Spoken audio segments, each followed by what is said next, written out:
ইটো সিটো বহুতো চেনেলৰ আন এটা ভিডিঅ' লৈ আপোনালোক সকলোকে পুনৰবাৰ মই আদৰণি জনাইছোঁ। আৰু আজি মই টচ মুগাৰ চাদৰত দহি বটাৰ ডিজাইন এটা লৈ আহিছোঁ। একেবাৰে চিম্পুল হয় আৰু তেনেই সহজ বাটিবলৈ।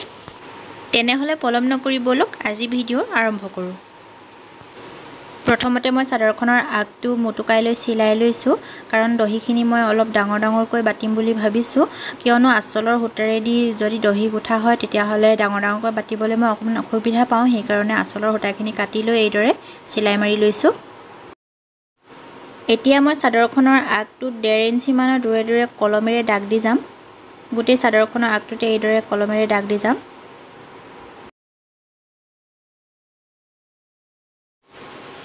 গোটেই চাদৰখনৰ আগটোতে মই এইদৰে দাগ দি ল'লোঁ কলমেৰে। দহি বাটিবৰ বাবে মই চাদৰখনৰ ফুলৰ লগত মিলাকৈ দুটা ৰঙৰ গুলি লৈছোঁ। বেজীৰ সূতাডাল দুডলীয়া কৰি সুমুৱাই লৈছোঁ। আৰু এতিয়া চাদৰখনত কলমেৰে যিটো দাগ দিছিলোঁ সেই দাগটোৰ পোনে পোনে বেজীটো খুচি উলিয়াই আনিব লাগিব। এইদৰে বেজীটো খুচি উলিয়াই অনাৰ পিছত আমি এতিয়া দুইডাল সূতা একেলগ কৰি ল'ব লাগিব।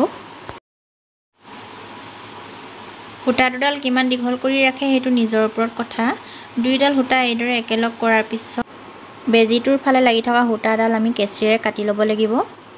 আৰু এতিয়া সূতা দুডাল লগ কৰি এটা গাঁঠি মাৰি ল'ম।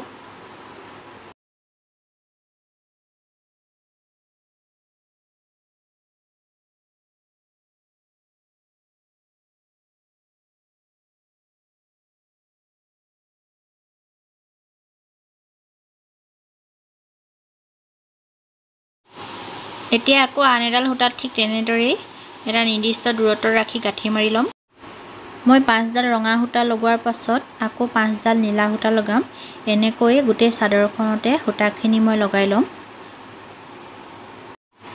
এয়া মোৰ চাদৰখনত সূতাখিনি গাঁঠি মাৰি লোৱা হৈ গ'ল। দহিখিনি গুঠিবৰ বাবে মই দলি গুলি ব্যৱহাৰ কৰিম। এয়া ৰঙা দলি গুলি এটা লৈ লৈছোঁ। আৰু এতিয়া এখন কিতাপত সূতাখিনি নুৰিয়াই যাম।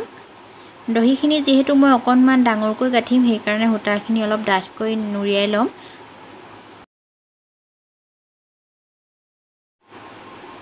সূতাখিনি নুৰিয়াই হোৱাৰ পাছত কেঁচি এখনেৰে সূতাখিনি কাটি ল'ব লাগিব।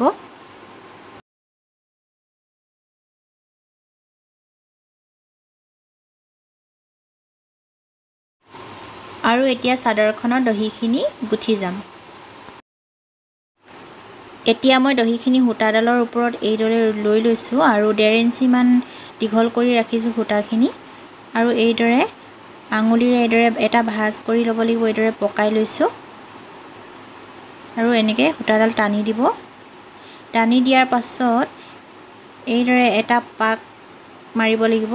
আকৌ এনেকৈ 3টামান পাক মাৰি ল'ব প্ৰথমতে। এইদৰে 3টামান পাক মাৰি লোৱাৰ পাছত আমি সূতাডাল দুটা আঙুলিৰ মাজত লৈ এইদৰে আঙুলি দুটাৰ ফাকেৰে উলিয়াই আনিব লাগিব।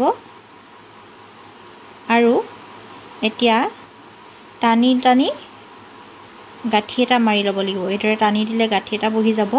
আকৌ ঠিক একেদৰে আঙুলি দুটাৰ ফাকেৰে সূতাডাল টানি উলিয়াই আকৌ এটা গাঁঠি মাৰিম।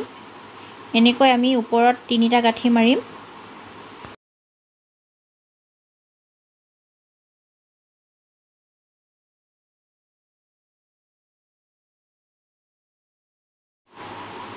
ওপৰত গাঁঠি 3টা মৰাৰ পাছত এতিয়া আকৌ ঠিক একেদৰেই আমি আঙুলি দুটাৰ ফাকেৰে সূতাডাল পাৰ কৰি আনিব লাগিব।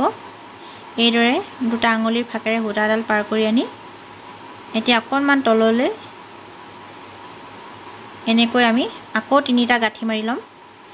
আৰু গাঁঠিকেইটা মাৰোঁতে অকণমান জোৰেৰে টানি দিব যাতে খোল খাই নাহে।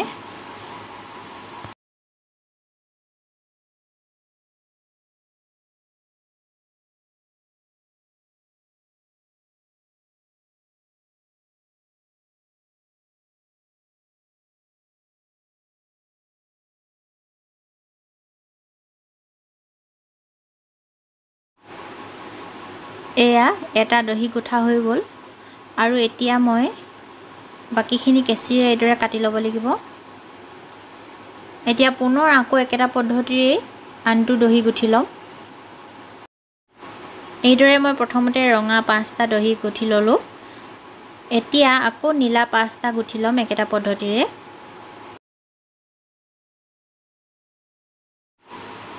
মণি লগাই কেনেকৈ দহি গুঠিব পাৰি তাৰ ওপৰতো মোৰ চেনেলত ভিডিঅ' দিয়া আছে। মই ডেছক্ৰিপশ্যন বক্সত লিংকটো দি দিম, আপোনালোকে ইচ্ছা কৰিলে চাই ল'ব পাৰিব।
এনেকৈ ৰঙা 5টা আৰু নীলা 5টা দি গোটেই চাদৰখনতে দহিখিনি গাঁঠি ল'ম।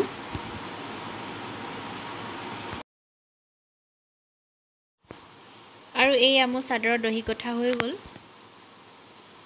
তেনেহ'লে আজি ভিডিঅ'টো ইমানতে সামৰণি মাৰিছোঁ। আৰু আজি ভিডিঅ'টো চাই কেনে পালে জনাবলৈ নাপাহৰিব। তেন্তে আজিলৈ আহিছোঁ, ধন্যবাদ।